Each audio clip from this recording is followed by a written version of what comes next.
हाय दोस्तों, welcome to my YouTube channel. तो हम लाए हैं आपके लिए ड्रामा की लास्ट एपिसोड जो कि 11-12 होने वाली है। तो हम बिना देर किए अपना ड्रामा स्टार्ट करते हैं। एपिसोड के स्टार्ट में दिखाया जाता है कि महाराज शेफ योंग को प्रपोज़ करते हैं, उसे एक रिंग पहनाते हैं, उसे कहते हैं कि तुम यहीं रुक जाओ, अपनी दुनिया में जाने की ज़रूरत नहीं है। तो कहती है कि यह बहुत मुश्किल है, मैं इस बारे में सोचूंगी, लेकिन अभी मैं आपको कोई फ़ैसला नहीं बता सकती हूँ। तो कहते हैं क्या तुम हमें पसंद नहीं हो? कहती है ऐसी बात नहीं है। कहती तुम्हारी तो वो बुक मांगल रोक भी तो नहीं मिली है ना? कहती है हाँ, लेकिन मैं इस तरह यहाँ रुक नहीं सकती हूँ, मेरे पापा हैं, मैं अपनी दुनिया को नहीं छोड़ सकती हूँ। तो महाराज उसे गले लगा लेते हैं और उसे वापस भेज देते हैं। आगे दिखाते हैं कि महाराज अपने रूम में आके शेफ़ योंग के बनाए हुए खाने के बारे में मांगुन रोक में लिख रहे होते हैं। वो डायरी जो उन्होंने खुद बनाई होती है, वो उस खाने के बारे में लिखते हैं जो शेफ़ योंग ने उनके लिए सबसे पहले बनाया था। उसका नाम उन्हें याद नहीं आ रहा होता है। तो अपने ख़ास से एक से पूछते हैं इसका नाम क्या रखूँ? तो कहते हैं कि आप इसका नाम घर वापसी रख दें, क्योंकि शेफ़ योंग हमेशा घर जाने की बात करते रहते हैं। तो वो गुस्सा होते हैं, कहते हैं ये ना हो वो ये पढ़ के वापस घर चली जाए। तो कहते हैं नहीं, ऐसा कुछ नहीं होगा। आगे दिखाते हैं कि शेफ़ योंग बाहर बैठी महाराज के बारे में ही सोच रही होती है और उस रिंग को देख रही होती है। तो गिलगम उनके पास आती है, कहती है आप क्या सोच रही हैं? कहती है कि मैंने तुमसे पूछना था, तुम कह रही थी ना कि जब मांगुन रोक मिल जाएगी तो तुम मेरे साथ मेरी दुनिया में जाओगी, तो क्या आप भी तुम तैयार हो? वो कहती है हाँ। फिर देखते हैं वहाँ एक टूटा हुआ तारा गिरता है और शेफ़ योंग विश मांगती है कि वो जल्दी अपने घर चले जाए और उसका मंजिल आसान हो। आगे दिखाते हैं कि राजमाता की जन्मदिन का दिन आ गया है। सब लोग मिठाइयाँ बना रहे होते हैं और बावर्ची खाने में भी अफरा तफरी मची होती है। और फिर उन्हें पता लगता है कि उन्होंने मांस की कोई चीज़ नहीं बनानी है, क्योंकि राजमाता कुछ दिनों से मांस की कोई भी चीज़ नहीं खा रही होती हैं। तो गिलगम कहती है कि ऐसा कुछ नहीं है जो मांस जैसा दिखता हो, लेकिन मांस हो ना। और यहाँ दिखाते हैं कि राजमाता को सभी बर्थडे विश करने आ रहे होते हैं। तो वहाँ पे ख़ास सखी भी आती है, जिसे देख के राजमाता गुस्सा होती हैं और कहती हैं कि तुमने ही तो हमारे छोटे महाराज को जहर दे के मारने की कोशिश की है। तो वो माफ़ी मांगती है। फिर दिखाते हैं कि राजकुमार अपने दोस्तों से बात कर रहे होते हैं कि आज इस सालगिरह के दिन में महाराज तानाशाह बन जाएंगे जो अपने ही ख़ानदान को मारेगा। उसके बाद वो राजमाता के पास जाते हैं और उन्हें गिफ्ट देते हैं उनके बर्थडे का, जो कि एक बहुत ही प्यारी सिनरी होती है जो उन्होंने खास उनके लिए बनवाई होती है, जो राजमाता को बहुत ही पसंद आती है। और उससे माफ़ी भी मांगते हैं कि मैं इनके मुकाबले के दौरान जो उनसे चिली पाउडर यानी कि लाल मिर्च मसाला घुमा था उसके लिए, और राजमाता माफ़ भी कर देती हैं। आगे दिखाते हैं कि महाराज तैयार हो रहे होते हैं। वो एक कलाकार का ड्रेस पहनते हैं और वह एक गोलगम भी आता है, उसने भी वैसा ही लिबास पहना होता है। वो आज ख़ास एक डांस पेश कर रहे होते हैं राजमाता को, जो कि उनकी दादी हैं। और यहाँ शेफ़ योंग ने उनके लिए ख़ास चॉकलेट बनाई होती है मलेठी से। यहाँ दिखाते हैं कि फंक्शन स्टार्ट हो गया होता है। बहुत सी लड़कियाँ वहाँ के अपना डांस राजमाता को दिखा रही होती हैं और खाना भी आ गया होता है, लेकिन महाराज अभी तक नहीं आ रहे होते, उनकी कुर्सी खाली होती है। राजमाता वो खाना चखती हैं तो शेफ़ योंग को अपने पास बुलाती हैं और पूछती हैं कि तुमने किस तरह का मांस बनाया है, इसका जायका बहुत ही अलग है। वो कहती है ये मांस नहीं है, ये तो मैंने सोयाबीन से बनाए हैं। तो वह हैरान होती हैं।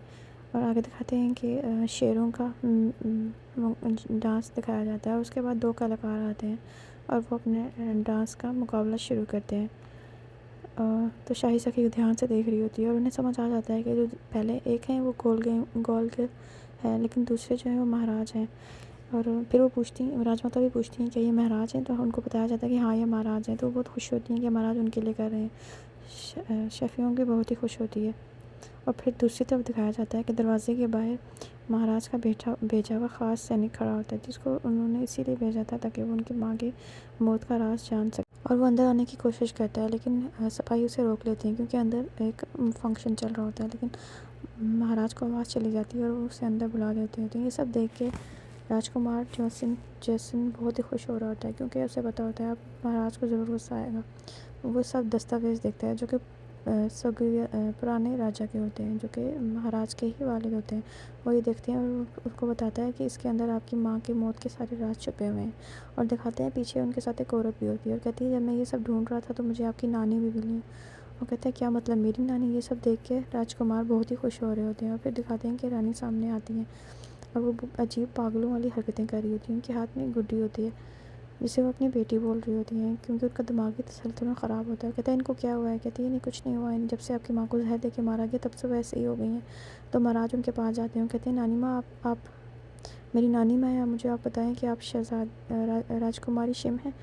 तो वो आगे से कुछ भी नहीं कहती, वो पाँव पकड़ती कहती है मेरी बेटी को मत मारो। ये सब देख के राजमाता का बुरा हाल हो जाता है, क्योंकि सारी गलती तो उन्हीं की होती है।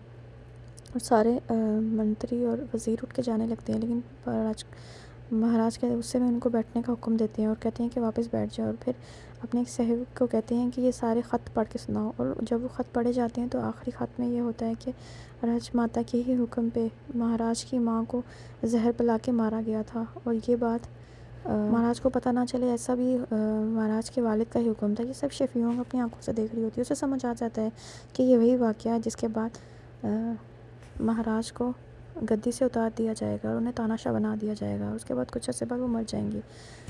उन्हें गुस्सा आ जाता है, वो तलवार उठाते हैं, लेकिन शफीऊं आगे आ जाती हैं, कहती हैं आप ऐसा कुछ भी नहीं करेंगे। वो कहते हैं आगे से हट जाओ, लेकिन वो उनकी बात नहीं सुनते हैं। तो एकदम वो तलवार उठा के शफीऊं की तरफ ही घुमा देते हैं।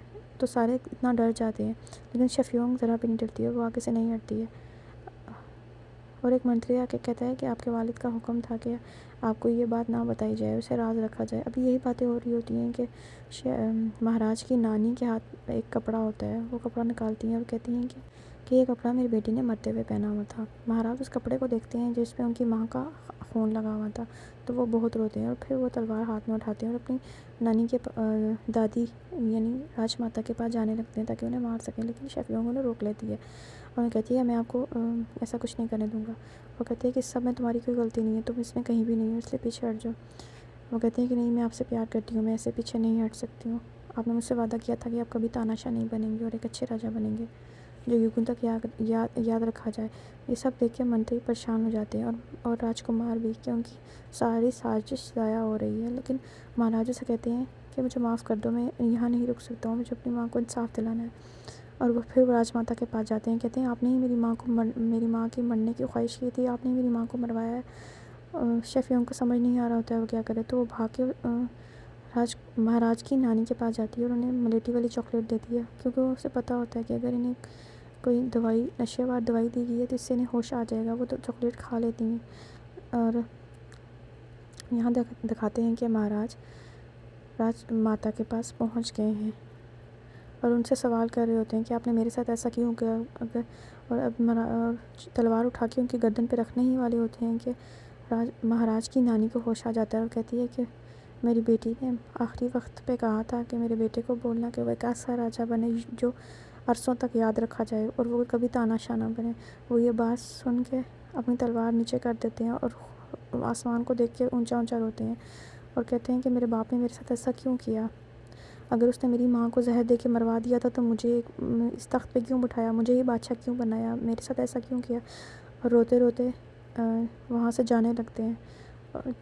तो शाहिद शकी जो कि राजकुमार के साथ मिली होती है, वो बहुत ही परेशान हो जाती है क्योंकि उनका सारा प्लान तो चौपट हो गया है। लेकिन राजमाता भी रोई जा रही होती हैं कि अब वो क्या करें। यहाँ दिखाते हैं कि महाराज चलते चलते एक बाग की तरफ आते हैं और शफीऊं भी उनके पीछे पहुंची होती है और वो गुस्से से कहते हैं कि सब यहाँ से चले जाओ। लेकिन शफीऊं कहीं भी नहीं जाती है और बाकी सबको इशारा करती है कि वहाँ से चले जाएं। और महाराज आके एक दरख्त के पास बैठ जाते हैं और कुछ फ्लैशबैक्स दिखाए जाते हैं जहाँ बचपन में वो खड़े होकर अपनी माँ को दिखाते थे कि वो कितने लंबे हो गए हैं। उनकी माँ उस दरख्त पे उनके कद के हिसाब से निशान भी लगाती थी और वो शफीऊं को ये सब सुना रहे होते हैं अपनी बचपन की बातें। वो कहते हैं कि मुझे तो लगता था मेरी ज़िंदगी का मकसद यही है, ये पता लगाना कि किसने मेरी माँ को मारा है। और कहते हैं मैं दुआएं करता था कि जिसने मारा है उसके साथ भी बिल्कुल ऐसा ही हो। कहते हैं मुझे शक था कि ये सब महाराज ने किया है, इसलिए मैं अपने बाप के भी मरने की दुआएं करता था कि वो बिल्कुल इसी तरह मर जाए। लेकिन मुझे नहीं पता कि ये सब हो जाएगा। अब मुझे समझ नहीं आ रहा कि मैं क्या करूँ। यहाँ दूसरी तरफ दिखाया जाता है कि राजकुमार भी परेशान होते हैं और वह फैसला करते हैं कि आज रात को ही कुछ ऐसा करेंगे जिससे सब कुछ बदल जाएगा और वो खुद गद्दी पे बैठ जाएंगे। ये सब महाराज के एक सेवक भी देख जाते हैं। वो महाराज को ये सब बताने के लिए आ रहे होते हैं, लेकिन उन्हें पकड़ के बंदी बना लिया जाता है। इधर दिखाते हैं राजमाता भी रो रही होती हैं और दूसरी तरफ रानी साहिबा और उनकी सखियाँ भी वहाँ बैठी होती हैं। उन्हें समझ नहीं आ रहा था अब क्या करना चाहिए। सब डरे हुए होते हैं और कहते हैं कि क्यों ना शाही सखी को वहाँ से हटा के शफीऊं को ही रानी बना दे। यहाँ दिखाते हैं कि महाराज अब बैठे होते हैं और कुछ खा रहे होते हैं और शफीऊं भी उनके साथ होती है। उनको कहती है कि आपको कुछ अजीब नहीं लगा कि सालगिरह के दिन ही उसने वो क्यों आया और अपनी नानी को भी साथ लेके आ गया। मुझे तो लगता है इसके पीछे ज़रूर किसी की साजिश है। तो महाराज सोचते हैं हाँ इस तरह भी हो सकता है और फिर उनको बताती है कि मिंग के बावर्ची जाते वक्त आपके लिए पैगाम दे के गए थे कि ख़तरे के वक्त दरवाजे की कुंडी हमेशा लगा के रखें। और उनको ये भी कहती है कि आपको राजमाता के साथ एक खाना खाना चाहिए ताकि उनके दिल में जो बातें हैं वो आपको बता सकें और आपके जो दिल में है वो आप उन्हें बता सकें। और वो महाराज को मना लेती है और फिर आके खाने की तैयारी शुरू कर देती है। यहाँ दूसरी तरफ का सीन दिखाया जाता है जहाँ सारे मंत्री बैठे महाराज के ख़िलाफ़ बातें कर रहे होते हैं। सभी महाराज के ख़िलाफ़ होते हैं क्योंकि ये सब राजकुमार जोसंग ने ही किया होता है। और ये सब एक और मंत्री सुन जाता है लेकिन उसको भी वहीं पे मार दिया जाता है। अब सीन दोबारा बावर्ची खाने की तरफ आता है जहाँ पे खाने की तैयारी हो चुकी होती है, लेकिन कुछ सिपाही आके कहते हैं कि शेफ़ योंग को बाहर बुलाया गया। और शेफ़ योंग जैसे ही बाहर निकलती है तो कोई उसके सर के पीछे डंडा मारता है और उसे बेहोश कर देता है।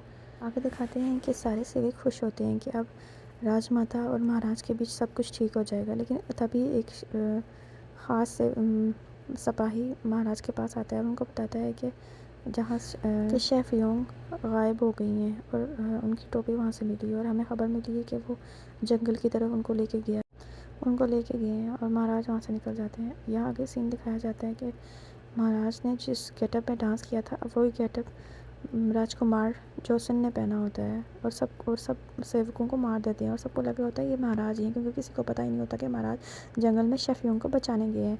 राजमाता के पास भी वो आते हैं और राजमाता को यही लगता है कि अब मेरा पोता मुझे मारने आया है। लेकिन जब उनकी आवाज़ से उससे पहचान लेती हैं और कहती हैं कि सब आपने किया था ना। कहते हैं हाँ मैंने ही किया था, आपको मुझे गद्दी पे बैठाना चाहिए था लेकिन आपने अपने पोते को बैठाया। और उसके बाद उनके पेट पे तलवार घोंप देते हैं। राजमाता मरते हुए कहती हैं कि इसके लिए महाराज आपको कभी माफ़ नहीं करेंगे। और उसके बाद राजकुमार वहाँ से निकल जाते हैं और बाहर खड़ी 2-4 सेवकें जो कि बच गई होती हैं उनको भी मार देते हैं और इसके बाद जाके अपने दोस्तों से मिलते हैं। सारे रास्ते पे खून ही खून होता है क्योंकि वो सबको ही मारते हुए आए होते हैं। बाहर आके वो एक तीर जलता हुआ तीर आसमान की तरफ उड़ाते हैं ताकि सबको पता चल जाए। एक इशारा होता है कि अब बगावत शुरू करो और अपने सर पे लाल पट्टियाँ बांध लेते हैं।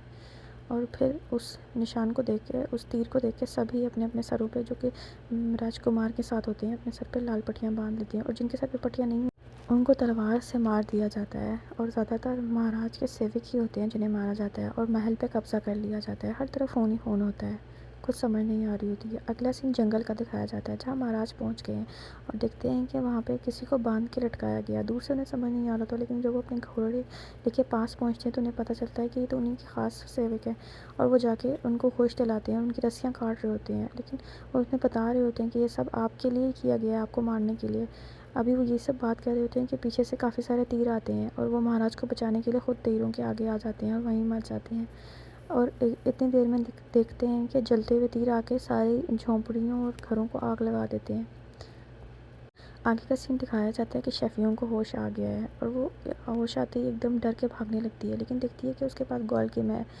और फिर उसे समझ आती है कि इसी ने उसको वहाँ उन लोगों से बचाया था जो इसे मारने वाले थे। और वो देखती है कि सबके सरों पे लाल पट्टियाँ बंधी हैं तो उसे समझ आ जाती है कि ये सब बगावत कर रहे हैं। यहाँ सीन दोबारा जंगल की तरफ आता है जहाँ पे महाराज पे हमला हो चुका है और वो बच नहीं पा रहे होते हैं क्योंकि सारे सिपाही ही मारे गए होते हैं। यहाँ दिखाते हैं कि गोल्किम सारे सिपाहियों की तवज्जो दूसरी तरफ घुमाता है चींटी बजा के और सिपाही दूसरी तरफ मुड़ के उसके पीछे भागते हैं और वो शेफ़ियों को वहाँ से निकालने में कामयाब हो जाता है। लेकिन एकदम कुछ सिपाही उसे देख जाते हैं और वो शेफ़ियों के पीछे भागते हैं लेकिन गोल्किम उनको चकमा दे के शेफ़ियों को वहाँ से निकाल लेता है। और फिर शेफ़ियों पूछती है इन सब ने लाल पट्टियाँ बांधी है, इसका क्या मतलब है और महाराज कहाँ हैं? वो कहता है कि मुझे नहीं पता, मुझे बस पता है कि महाराज जंगल में गए हैं आपको बचाने के लिए।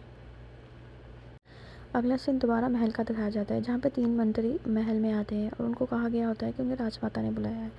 और सामने ही राजकुमार खड़े होते हैं जिन्होंने सर पे लाल पट्टी बांधी होती है। वो कहते हैं आपने लाल पट्टी क्यों बांधी है? वो कहते हैं कि हम बगावत कर रहे हैं, हमने महाराज को मरवा दिया है और अब हम ही तख्त पे बैठेंगे। वो ये देख के डर के भागते हैं और कहते हैं हमने राजमाता को भी मार दिया, लेकिन सुबह लोग यही समझेंगे कि राजमाता को महाराज ने ही मारा है। और ये बोल के सबको मार देते हैं और उसके बाद छोटी रानी और छोटे महाराज के पास आते हैं और उन्हें कहते हैं कि आपको तख्त पे बैठना पड़ेगा। वो कहती हैं हम इस तरह कैसे इसको तख्त पे बैठा सकते हैं, अगर महाराज वापस आ गए तो वो इसको क्या सज़ा देंगे? कहती हैं वो वापस नहीं आएंगे, मैं उन्हें मरवा दूँगा। तो रानी कहती हैं कि आपने खुद बगावत किया और आप हमें बीच में फंसा रहे हैं। वो कहते हैं अगर आप इज़्ज़त से बैठाएंगी तो ठीक है, वरना मैं आपको मार के भी छोटे महाराज को वहाँ बैठा सकता हूँ। तो रानी डर जाती हैं और फिर वो उन्हें वहाँ बैठा देती हैं। आगे का सीन दोबारा जंगल का दिखाया जाता है जहाँ पे एक सेवक महाराज को होश में लाने की कोशिश कर रहे होते हैं क्योंकि वो बेहोश हो चुके होते हैं। यहाँ अगला दिन आ जाता है और छोटे राजकुमार को अब तख्त पर बैठाया जा रहा होता है, इसलिए उन्हें ख़ास लिबास बनाया जा रहा होता है। कुछ सेविका भी वहीं होती हैं और अब रानी जो कि राजमाता बन रही होती है, यानी कि महाराज की माँ, तो वो फैसले ले रही होती है। यहाँ दिखाते हैं कि लोगों को भी ये बात पता चल गई है। लोगों को कहा गया होता है कि राजमाता को महाराज ने ही मारा है और इसलिए अब छोटे महाराज को तख्त पे बैठाया जा रहा है। और महाराज ने ये सब करने के बाद खुदकुशी कर ली है। अब वो जंगल में कहीं छुप गए हैं, उनको सिपाही ढूंढ रहे हैं। यहाँ छोटे महाराज यानी राजकुमार की तख्तपोशी हो रही होती है और ये सब देख के राजकुमार जोसिंग बहुत खुश होते हैं। इधर शफियों को भी गोलकिम आके बताता है कि यहाँ बताया जा रहा है कि महाराज मर गए हैं क्योंकि वो जंगल में गए थे तुम्हें ही ढूंढने के लिए। तो और बताया जा रहा है कि उसने सारे मंत्रियों को मार दिया और राजमाता को भी। यहाँ बावर्ची खाने का सीन दिखाया जाता है जहाँ पे सारे बावर्ची बैठ के रो रहे होते हैं क्योंकि शफियों रात से ही गायब होती है और उसे समझ नहीं आ रहा होता कि क्या करूँ। शेफ़ योंग भी बैठी बावर्ची खाने और सारे दोस्तों के बारे में सोच रही होती है, ख़ास करके राजकुमार महाराज के बारे में, क्योंकि वो हमेशा उन्हीं के लिए खाने बनाते थे और उसे वो पल भी याद आते हैं किस तरह एक रात पहले ही वो एक दूसरे के कितने करीब थे। यहाँ राजकुमार जॉसन मंत्रियों के साथ बैठे जश्न मना रहे होते हैं तो एक सिपाही आके उन्हें कहता है कि आप हमारे साथ बाहर आएँ, आपको एक ख़बर देनी है। और फिर देखते हैं कि बाहर जाके महाराज वहाँ खड़े होते हैं और शाही सखी भी उन्हें दिखती है। तो कहती है कि आपने महाराज कहते हैं कि आपने अच्छा नहीं किया, मैंने आपको अपने दिल में बिठाया, यही हाथ मेरे बाल चलाते थे और अब यही हाथ मुझ पर तलवार चलाएंगे। और वो उन्हें ये भी कहते हैं कि इसका सज़ा आपको खुद ही मिल जाएगी। और फिर दिखाते हैं कि वो राजकुमार जोसन से कहते हैं कि आपने ऐसा क्यों किया। तो वो उन्हें अपने कक्ष में ले आते हैं और उन्हें पीने के लिए पानी और सब कुछ देते हैं और कहते हैं कि क्योंकि मैं राजकुमार, मुझे बनना चाहिए था राजकुमार, मैं तुमसे बड़ा था, तुमसे ज़्यादा अक्लमंद था, लेकिन सब ने तुम्हें राजकुमार महाराज बना दिया और मुझे किसी ने पूछा भी नहीं और अब मैं ये सब ख़त्म कर दूँगा, अब तुम तानाशाह बनोगे। तो महाराज कहते हैं कि हाँ, शायद मैंने जो सब किया, लोगों पे जुल्म किए हैं, औरतों पे, बच्चों पे, उसकी यही सज़ा है और मुझे ये सज़ा कबूल है। कहते हैं कि और फिर वो कहते हैं कि मुझे जो सज़ा लिखी हुई है कायदों पे वही मुझे मिलनी चाहिए। सब गोलकिम भी देख रहा होता है और वो सोचता है कि ये महाराज कितने बदल गए हैं। आगे दिखाते हैं कि महाराज को कैद खाने में बंद कर दिया जाता है जहाँ पे कभी शेफियोंग बंद थी और उन्हें उनकी डायरी दी जाती है। और फिर दिखाते हैं कि गोलकिम वहाँ आता है और वो किचन वहाँ फेंक के चला जाता है, जो महाराज उठा के अपने मागुन रोग डायरी के साथ लगाते हैं। गोल्डिन वापस आके शेफियोंग को बताता है कि किस तरह महाराज कैद में हैं और उन्हें क्या करना है। यहाँ दिखाते हैं कि महाराज को दूसरे महल भेजा जा रहा होता है और उन्हें गलियों से गुजरते और लोग योंगी बोलते हैं। तो एकदम महाराज को याद आता है कि शेफियोंग यहाँ आने के बाद यही कह रही थी कि वो भविष्य से आई है और वहाँ पे उस वक्त में एक महाराज थे जिनको योंगी कहा जाता था। शाही सखी भी ये सब देख रही होती है, कहती है आपने इसे ज़िंदा क्यों छोड़ दिया, ये सब अच्छा नहीं है। और बाकी मंत्री भी कहते हैं कि मैंने इसे ज़िंदा नहीं छोड़ा, मैंने सिपाहियों को हुक्म दे दिया है, वो रास्ते में ही मारा जाएगा। फिर दिखाते हैं कि आगे महाराज को ले जाते हुए कुछ नाटक वाले बच्चे आ जाते हैं जो रास्ता रोक देती हैं और सिपाही उन्हें हटा रहे होते हैं। तो शेफियोंग वहाँ आ जाती है अपना भेस बदल के और वो महाराज को कहती है कि आप परेशान ना हो, मैं आपको बचा लूँगा। और आगे दिखा के देखते हैं कि महाराज को कुछ सिपाही आके बचा लेते हैं जो गोलकिम लेके आया होता है और उनके कपड़े और उनकी तलवार भी देते हैं। और फिर थोड़ी ही देर बाद वहाँ पे राजकुमार जोसिंग भी आ जाते हैं और अपने साथ कुछ सेना को भी लाए होते हैं। क्योंकि महाराज के पास कोई सेना नहीं होती है तो कुछ बावर्ची भी वहाँ आ जाते हैं जो कि सारे ही शाही बावर्ची होते हैं जो शेफियोंग के लिए आए होते हैं। और वहाँ पे चुंगचुंग सिंह भी आ जाते हैं अपने बारूद और तलवारें लेके और अपनी नई नई टेक्निक्स लेके लड़ने की, और वो धमाके पे धमाके कर रहे होते हैं और राजकुमार जोसिंग की बहुत सारी सेना तबाह हो रही होती है। सब के मरने के बाद जब महाराज शेफियोंग को देखते हैं तो उन्हें नज़र आता है कि शेफियोंग को तो राजकुमार जोसिन उठा के ले गए हैं। तो महाराज हुक्म देते हैं कि मैं इनके पीछे जा रहा हूँ, तुम लोग महल जाओ और महल को बागियों से खाली करवाओ। तो वो सब बाकी सब सिपाही महल की तरफ निकल जाते हैं। यहाँ दिखाते हैं कि महल में जो लोग नए होते हैं और जो लोग पहचान में नहीं आ रहे होते उन सबको मार दिया जाता है। जो लोग राजकुमार जोसन के साथ होते हैं एक एक करके सबको मार दिया जाता है और बाद लोग तो डर के खुद ही जहर पी लेते हैं। और दिखाते हैं कि गॉल्गिम शाही सखी के पास जाता है। तो उन्हें महाराज की बात याद आती है कि उन्होंने कहा था कि तुम अपनी मौत खुद मरोगी। और फिर वो अपनी बहन का बदला जो उसने कब से रोका होता है वो ले लेता है और बाहर आके आसमान की तरफ देखता है और कहता है कि आज मेरा बदला पूरा हो गया और अब मैं हमेशा महाराज की रक्षा करूँगा और उनके साथ रहूँगा। अगला सीन दिखाया जाता है कि महाराज शेफ़ योंग के पास पहुंच चुके होते हैं, लेकिन उन्हें एक दरख्त के साथ बांधा गया होता है और वो बेहोश होती हैं और पास ही राजकुमार जोसन बैठे शराब पी रही होते हैं। महाराज की आवाज़ से शेफ़ योंग को होश आ जाता है और वो कांच का टुकड़ा उठा के अपने हाथ की रस्सियाँ काटना शुरू हो जाती हैं और रस्सियाँ खुल जाती हैं। और फिर वो जब नीचे उतरती हैं तो एकदम उन्हें एक किताब नज़र आती है जिसका नाम मागन रोक होता है। वो किताब उठाती है और पढ़ रही होती है उसमें, और वो कहती हैं कि ये सारी वही रेसिपीज़ हैं जो मैंने बनाई थी। ये यहाँ पे क्या कर रही है, ये वो किताब है क्या? और फिर उसे समझ आता है कि ये किताब, इसको तो लिखने वाले और कोई नहीं बल्कि महाराज ही थे, और किताब को गले लगा लेती है। यहाँ दिखाते हैं कि राजकुमार जोसन महाराज को तकरीबन मारने ही लगे होते हैं और जब वो तलवार से वार करने लगे होते हैं तो उनके आगे शेफ़ योंग आ जाती है और उन्हें तलवार लग जाती है और उनकी खून की कुछ बूंदें मांगुन रोक पे भी गिरती हैं और एकदम सारे लफ्ज़ चमकना शुरू हो जाते हैं और किताब से बाहर आ जाते हैं। ये सब देख के महाराज एकदम घबरा जाते हैं, लेकिन शेफ़ योंग क्योंकि बेहोश होती हैं इसलिए उन्हें पता नहीं चलता और देखते ही देखते किताब से निकले हुए अल्फाज शेफ़ योंग को उठा के आसमान की तरफ लेके जाने लगते हैं। ये सब देख के महाराज रो रहे होते हैं और किताब को बंद करने की कोशिश करते हैं, लेकिन किताब बंद नहीं हो रही होती है और रोते रोते कहते हैं कि अच्छा वो यही किताब थी जिसे शेफ़ योंग शुरू से ही ढूंढ रही थी, तो क्या वो मेरी किताब थी? और देखते ही देखते वो गायब हो जाती हैं, किताब के अंदर चली जाती हैं और किताब के अंदर जाते ही किताब भी गायब हो जाती है। उसका एक पन्ना जो फट गया था वो हवा में ही उड़ रहा होता है। तो राजकुमार जोसन जिन्हें जो बेहोश हो गए थे उन्हें वापस होश आ जाता है। वो महाराज को मारने ही लगे होते हैं, लेकिन महाराज आगे आके उनको तलवार से उन पर वार करते हैं और ख़ुद भी वहीं गिर जाते हैं और उनके हाथ पे वो पेच आके गिरता है जो आखिरी होता है। यहाँ दिखाते हैं कि शेफ़ योंग वापस अपनी दुनिया में आ चुकी हैं, उन्हें होश आता है तो वो कोमा में होती हैं और फिर दिखाते हैं कि उन्हें घर लेके आया जाता है। वो अपने घर आती हैं, उनके पास वो बैग होता है जिसमें मांगुन रोक होती है, लेकिन अब वो पुराने हाल में नहीं होती। वो सब कुछ याद कर रही होती हैं कि किस तरह महाराज ने ही वो किताब लिखी थी और किस तरह वो वहाँ से चली गई, और वो बैठ के सोच रही होती हैं और फिर वो लैपटॉप पे सर्च करती हैं, जो उन्हें पता चलता है कि महाराज जो तानाशाह योंगी थे वो एकदम गायब हो गए। जब उनकी लाश किसी को मिली तो उन्हें समझ आता है कि अब भविष्य बदल गया है और वो तो किताब को दोबारा बार पढ़ती हैं उसकी आखिरी लाइनों को, ताकि वो वापस जा सकें, लेकिन वो कोई असर नहीं होता। और फिर वो वॉशरूम में जाके भी पढ़ती हैं, उन्हें लग रहा होता है कि पहले उन्होंने ये किताब पढ़ी थी तो वो वॉशरूम में थी, शायद ये तब असर करती है और फिर वो पढ़ती हैं और सब चीज़ें रिकॉल कर रही होती हैं जो लम्हे उन्होंने महाराज के साथ गुजारे, लेकिन वो वापस नहीं जा सकती और वो रोती रहती हैं। यहाँ दिखाते हैं कि कुछ महीने गुजर गए होते हैं और वो एक होटल में जाती हैं जहाँ उन्हें बुलाया जाता है और वहाँ के मैनेजर उन्हें कहते हैं कि आप प्लीज़ यहाँ पे काम करें, हमें आपकी सख्त ज़रूरत है। और फिर जाके वो उन सारे शेफ़ से मिलती है जो कि सब वही होते हैं जो शाही बावर्ची खाने में होते हैं, और उनकी सबकी इसके सब खूब जमती होती है। और वहाँ पे एक गुलकिम भी होती है जिसका नाम कुछ और होता है, और फिर वो कहती है कि मैं रॉयल रेसिपीज़ बनाऊंगी जो कि राजकुमार और महाराजों के दौर की थी। और फिर वो देखते ही देखते बहुत ही फेमस हो जाती है और उस होटल को 5 स्टार होटल बना देती है। फिर दिखाते हैं वहाँ ख़ास मेहमान आते हैं जो कि पास्ट में भी थे और उन्हें शेफ़ योंग देखते ही पहचान जाती है, जो जिन्हें हमेशा ही शेफ़ योंग का खाना पसंद नहीं आया होता है। उन्हें आके कहती है कि आपको ये खाना क्यों पसंद नहीं आया, आप क्या वाकई शेफ़ हैं या वैसे ही कहीं से उठ के आ गए हैं? वो कहते तो मेरी इंसल्ट करिए। अभी वो यही सब बात कर रहे होते हैं कि पीछे से एक लड़का आता है जो कहता है कि तुम्हारी हिम्मत कैसे हुई इस खाने को मना करने की?